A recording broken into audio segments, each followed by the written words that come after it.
The choices people make in life determine their destiny. This is a story about some people that made some bad choices in their lives. Those choices got them addicted to drugs and alcohol. Those choices got them to commit crimes, and eventually, those choices got them to go to prison. Listen to the story of some of them and how they started, so that this way you might be able to make the right choices in your life.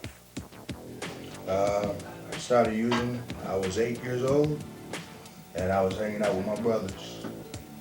We was out riding bikes, and they was getting high, so I got high with them. I used with my sister introduced me to drugs and alcohol. I smoked, when I was 13, I was smoking weed down in Cascade Park, and she'd throw parties, and then she'd slip me beer here and there. The first time I started using, the first time I tried any type of drug or drink was probably about the age of 9. I tried LSD when I was 9, and I started getting high on marijuana and stuff with some older guys and drinking probably around the same time. The reason I did it, I guess for association, to be accepted by older people. When I started using, I was 7 years old, turning 8. My uncle, tricked me going to my dad's room, stealing some, and I tried it with him. What did you try? Marijuana. Yeah, I started using narcotics probably when I was, older friend turned me on to Delilah's and heroin when I was about 21 years old. I started using when I was around about 18, you know what I'm saying? First time I started using because one of my friends, they came to me, had some drinks and, a little weed on them, a little joint, then that's how I basically started off. The first time I started using was I started using alcohol, and it was probably when I was 13 years old. And the reason why is because all my family members, like when I was a kid, my mom used to give me shots for when I was sick and stuff like that, or they'd sneak us a sip of their beer, on holidays. And then when I was about 25 is when I started doing drugs, like cocaine, marijuana, and then from there on it just led into anguish. So what do people do when they release their anger? They can go into drugs, alcohol, some kind of criminal activity, criminal mischief. Why? Because they let it, situate for a while, and then boom, it all of a sudden came out. They need some type of release. I was out doing things I had no business doing, and I knew that. And I just figured being myself was the best way to go. I was pretty lucky until I was about 35 years old. I grew up in Cleveland where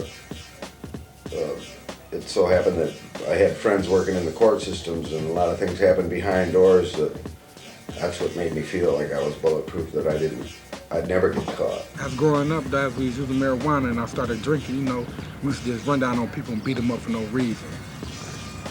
I never realized I was hurting anybody around me. I was only worried about myself. I didn't care.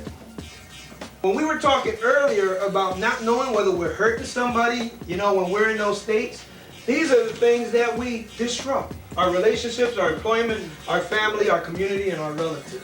Yeah, I realized that I hurt a lot of folks around me, family, friends. At the time, I never realized I was hurting anybody, but I'm sure I hurt everybody around me, including family and friends. Basic communication is important for one reason. If you can communicate to him exactly what you want, and he can give you feedback, both of you should get along a lot better. Three other times I tried, and the first 2 I didn't want it, and then the third one I tried it, but I didn't keep going with it. I stopped going to my meetings, and I was using it again. I've tried rehab, been through 3 so far. As you get into alcohol, tobacco, other drugs, you get into crime, that's a loss of freedom. Not just the loss of freedom because you come in a place like this, or you come into an environment like the prison system, county system, probation, or rehab center, but also you lose the freedom to choose what you want to do, to choose when you can go home, to choose when you can get up, to choose when you can go to sleep, to choose when you can eat. to choose when you can go visit a loved one, to choose when you can write, and to choose when you can make a phone call. And they reassured me that I had a problem. You know, it made it come out. I finally believed I had a problem. I admitted that I was a drug user and I was an alcohol abuser. And the ways I want to quit is I want to work the 12-step program, keep it in my life, keep God, my higher power. Without God, I cannot do nothing. I got to have God at the top, you know, and then I can have my family, then I can have everything. It's all about attitude. If you come out with a positive mental attitude, okay, your day will be positive. People will look at you as a positive person. You know, a lot of things will change for the better, okay? The main thing is this. You won't be looking at all the negativity as you did in the past. You won't be looking at those people, you know, that were negative before, because you're looking to deal, you know, and be around positive people. You won't look to go into those negative places because you're going to be looking at going to positive places. And you're not going to be looking at those negative things because you're going to be looking to do positive. There's a person out there that's looking to live that drug selling life, or that, you know, let's look up to him and be like him, drink or sell drugs or smoke weed or do cocaine. It's not worth it. It's not worth it at all. It's just going to ruin your life. Positive thinking, preventive education, and proactive action are some of the best ways to keep from using drugs and alcohol. Stress, anger, conflict, and communication are important topics in understanding people who use drugs and alcohol, people who commit crimes, and people who go to prison. Basically right now, I'm lightweight understanding, and I made a decision, like, give my life over to God. But I'm not gonna sit here and lie. It's lightweight kind of hard because you still be temptations, you know, and you still slip, you know what I'm saying? But I got a son I look up to now, you know what I'm saying? I look up to him because I did time with my father, and I heard it, you know what I'm saying? Being locked up with your father. So I'm trying to break that cycle so I don't never have me and my son ever meet up in the penitentiary. So basically, that's why I'm trying to, you know what I'm saying, better myself in my life so you can see a positive instead of the negative I was showing them. You think before you act on something, okay? If you can grab all those thoughts before they come in, you know, and capture them and know that this is not going to work for me, you know, I'm not going to do it, you'll be better off. And how do you do that? The three things that I always bring up. One, is it going to help me or hurt me?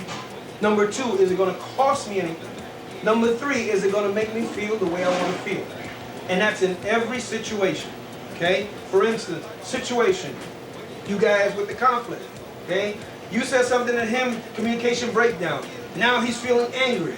He wants to jump on you, okay? And the thing is, he has to think about it. Why? Because if he jumps on you and he breaks your jaw, what's going to happen? Okay? Is he going to feel the way he wants to feel? Maybe for that second, but not in the long term. Why? Because now he's got an assault charge, so is it going to help him or hurt him? Now he just busted your lip, you know what I mean? Broke his arm in the process. Is it going to cost him anything? Yeah, your medical bills, his medical bills, lawyers, call, you know, all that comes with it. You know, bail, probation, more time. Is he going to feel the way he wanted to feel? No. So in the long run, he's not going to feel the way he wanted to feel. But in the short run, he wanted to feel, you know, good about getting up and, you know, taking care of his business. That's why I say most of the things that happen because of communication breakdown. You know, and we can avoid that by just practicing good communication, by telling somebody something, and if you didn't understand what he said, you asked him. This is Lou Acosta, letting you know that only you can make the choices in your life. And the pictures in my mind for a while now, and it took a lot of time just to find out. Now I got the truth to free this